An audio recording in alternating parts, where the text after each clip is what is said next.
দুধের মধ্যে পাকা কলা দিয়ে অবাক করা একটি রেসিপি আজকে আমি আপনাদের সাথে শেয়ার করব। আমরা সবসময়ই কিন্তু কলা যদি একটু বেশি পেকে যায় সেগুলো ফেলে দেই না খেয়ে। ফেলে না দিয়ে আপনিও এরকম মজার একটি রেসিপি তৈরি করে নিতে পারেন। নমস্কার, সবাইকে স্বাগত জানাচ্ছি নতুন আরও একটি রেসিপি দেখার জন্য। মূল রেসিপিতে চলে আসলাম। প্রথমে আমি এখানে দুধ নিয়েছি আর দুটো পাকা কলা ছিল, অতিরিক্ত পেকে গেছিল। সেই পাকা কলা দুটো খোসা ছাড়িয়ে নিয়েছি। তারপরে এখানে দিয়ে দিলাম স্বাদ মতো মিষ্টি আর দিয়ে দিব স্বাদ মতো লবণ। আর এই দুধটা কিন্তু অবশ্যই আমি জাল করে নিয়েছি, জাল করে ঠান্ডা করে নিয়েছি।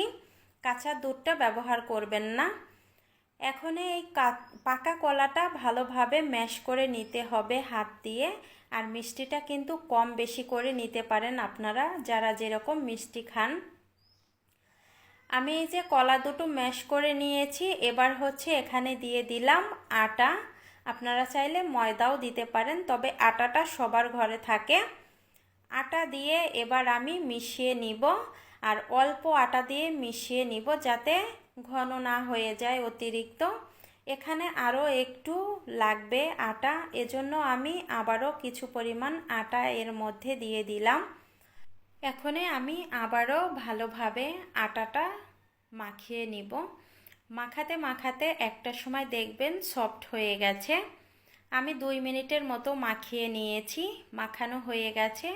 এখন আমি চুলায় চলে যাব। আর এখানে একটা কথা বলে, এখানে আমি অল্প পরিমাণে একটু বেকিং পাউডার দিয়েছি, আপনারা একটু বেকিং পাউডার দিয়ে দিবেন। তারপরে যে চলে আসলাম চুলায়, তেলটা গরম করে নিয়েছি।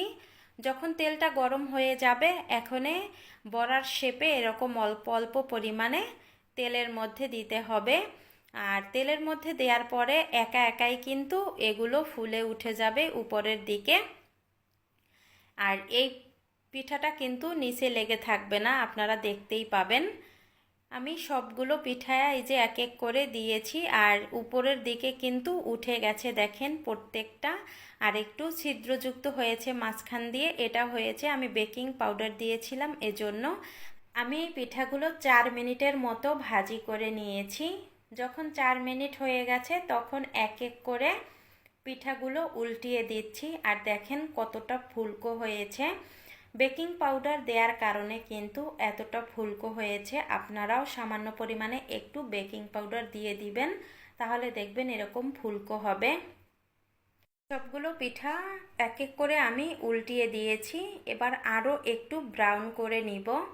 এখনই পিঠাগুলো ভাজি হয়ে গেছে, তেল ছেঁকে এক এক করে নামিয়ে নিতে হবে। আর এই পিঠাটা খুবই সফট হয়েছে। সবগুলো পিঠা আমি এক এক করে নামিয়ে নিয়েছি। এখন একটা পিঠা একটু ভেঙেও দেখাবো। উপরটা একটু মচমচে হয়েছে আর ভিতরটা কিন্তু একেবারে নরম। যেহেতু একটু লাল করে ভাজি করেছি, এজন্য উপরটা একটু মচমচে হয়েছে। খুবই খুবই মজার কিন্তু এই রেসিপিটি, আপনারা বাসায় একবার হলেও ট্রাই করে দেখবেন। আজকের ভিডিওটা এখানেই এন্ড করলাম।